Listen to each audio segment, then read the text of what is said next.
So we just got a massive update around the ongoing Xbox and Nintendo Switch game situation, because you're probably well familiar at this point that Activision Blizzard is in the process of being acquired by Microsoft, although whenever they got into the nitty-gritty of the deal, there was legal hurdles that continued to hit Microsoft. First from the CMA being the big regulator to jump in there and say that they're not in favor of the deal, and there are still some things to be figured out with that portion of the project. But then we had the FTC step in and request a preliminary injunction to essentially put the deal on pause, where Microsoft would not be able to close it up in time before their proposed date with Activision Blizzard, which would cause them to potentially just pay a breakup fee of $3 billion and walk away from the deal entirely. Now, the reason this, of course, affects Nintendo Switch gamers in a big way on the legal agreement part, and the only thing we really know to come of this deal as 100% certainty at this point in time, has to do with Call of Duty headed to Nintendo consoles in the future. In fact, it is a 10-year legal binding agreement between Microsoft and Nintendo that does indeed say that Nintendo consoles, not necessarily the Switch, we might be talking about next gen by time this is really wrapped up and in motion, but essentially Nintendo consoles will have Call of Duty on the platform for 10 years to come following the closing of the merger. However, I've always been in the camp of thought that Microsoft and Nintendo have a fantastic working relationship together, and this will likely only further that working relationship. We have games today like GoldenEye and Banjo-Kazooie on Nintendo Switch Online, which clearly involves Microsoft being a signing party in the rights of those games, and they're working together on putting them on Nintendo platforms and making them playable for Switch gamers. You also have games like Minecraft, which were highlighted during this entire trial, that actually makes more than double the amount of revenue on Nintendo platforms compared to Xbox and PlayStation, and Microsoft is definitely playing the console game a little bit different this generation, with their broader plan being focused around Game Pass and really just trying to get gamers to play on their first party titles on any console you have, as long as they are getting a cut of the revenue coming through Game Pass, or taking their 30% cut if you're buying things like Call of Duty skins for your guns and character skins through the Activision Blizzard web store. If, of course, they own that, they're getting a chunk of that revenue. Now, we need to first get on the same page with the couple major updates that have happened around this deal and the likelihood that it's essentially done. There could be one or two more roadblocks that pop up, but this was the big thing that Microsoft had to get past. And to break down those exact details, let's quickly read through this VGC article together. Microsoft has won its U.S. court case to acquire Activision Blizzard. Judge refuses to grant the Federal Trade Commission an injunction blocking the deal. On Tuesday, Judge Jacqueline Scott Corley of the United States District Court for the Northern District of California denied the FTC's motion for a preliminary injunction. Had it been granted, the injunction would have blocked the $69 billion deal from being completed until the U.S. regulators' in-house court had a chance to rule on whether the merger hurt competition in the games industry. Judge Corley's ruling concluded Microsoft's acquisition of Activision has been described as the largest in tech history. It deserves scrutiny. That scrutiny has paid off. Microsoft has committed in writing, in public, and in court to keep Call of Duty on PlayStation for 10 years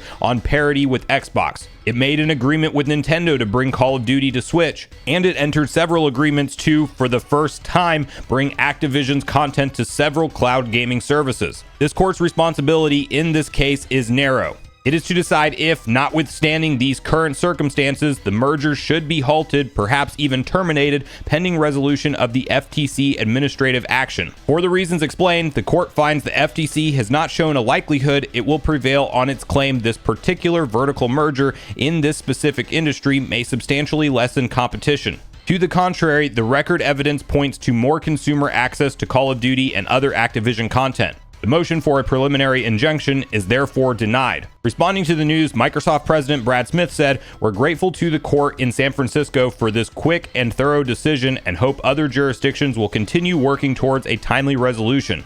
As we've demonstrated consistently throughout this process, we are committed to working creatively and collaboratively to address regulatory concerns." Now you may say, so that's hurdle number one, and now we don't have to worry about the FTC necessarily anymore, although that's not entirely true because they definitely can file for an appeal. It is still very unlikely that any kind of appeal would be granted to block this Activision Blizzard merger. It's not impossible, but you pretty much saw it play out in the court proceedings that the FTC did not have a solid case on why this was actually harming consumers, and it really sounded like Sony paid them a fat chunk of money or something to argue on their behalf because it seemed like they were worried about PlayStation's business and PlayStation's bottom line, and clearly you can't do that as a Federal Trade Commission, but still it was an interesting argument trying to take things like Nintendo Switch out of the conversation, saying it wasn't a competitor in the gaming market. It's not a console gaming system, even though it definitely is. It's definitely targeting somewhat of a different demographic, and it might be a secondary console for a lot of Xbox and PlayStation gamers, but if you are a one console gamer, you go into a local store and you pick either a PlayStation 5, Xbox Series X or S, or Nintendo Switch, even the Series S, competing on price point directly with the Switch at that $300 retail. And it was just pretty clear that the FTC didn't really have a thorough understanding of the modern gaming market and how it was really going to affect all of these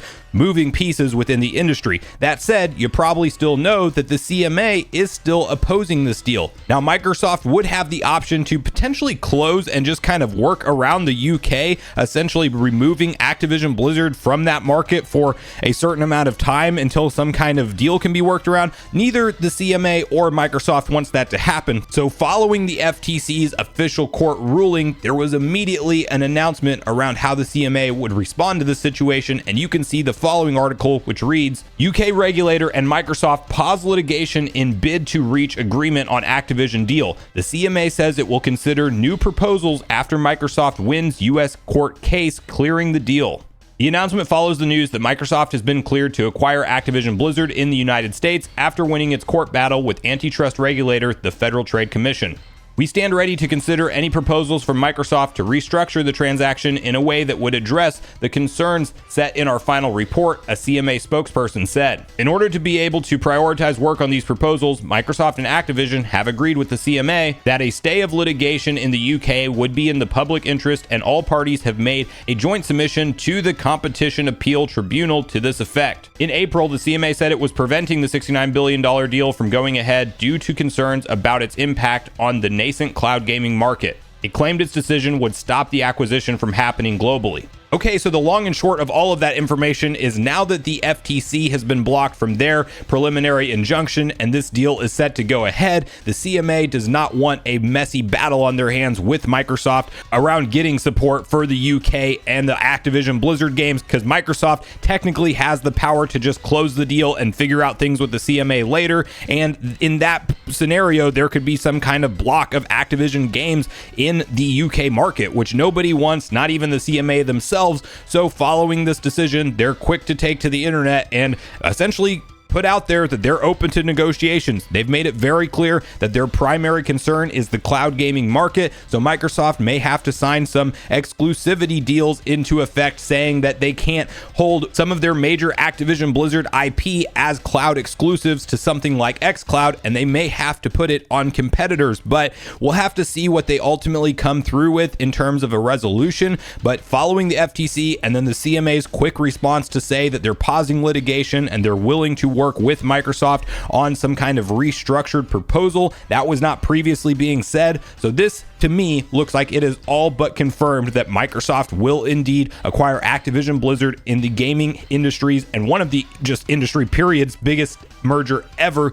This is exciting once again as a Nintendo Switch gamer, and I will definitely be watching to see what kind of other IP we may be able to expect besides Call of Duty from this thing going through, because remember, Microsoft wants a portion of their revenue. They don't see Nintendo as so much as a direct competitor like Sony, and it is likely that we will see a wide variety of different game support as we get further past this closing date. But I really want to hear from you guys at this point in the video, your personal thoughts and opinions around this. Are you happy to hear that Microsoft is all but set to go ahead with this merger and Activision Blizzard will officially be under Microsoft's umbrella? Do you think that that is better or worse for the gaming industry as a whole? Are you like me and you do think that we may see some support for different Activision Blizzard IP being sold on Nintendo Switch? Or do you think that Microsoft is kind of all just fluffing up this thing, making it sound like they're bringing the games to all the platforms, and then when it's all said and done and things are signed, that they really won't necessarily live up to their words. But regardless of your thoughts and feelings on everything we talked about today, I do look forward to hearing from you all in the comments down below before you leave the video, as I do look forward to getting a back and forth conversation started with you all around these topics. Go watch yesterday's video next if you haven't already, which is on screen right now. Also, make sure you like, subscribe, turn on your notification bell, and I will see you guys in the next video.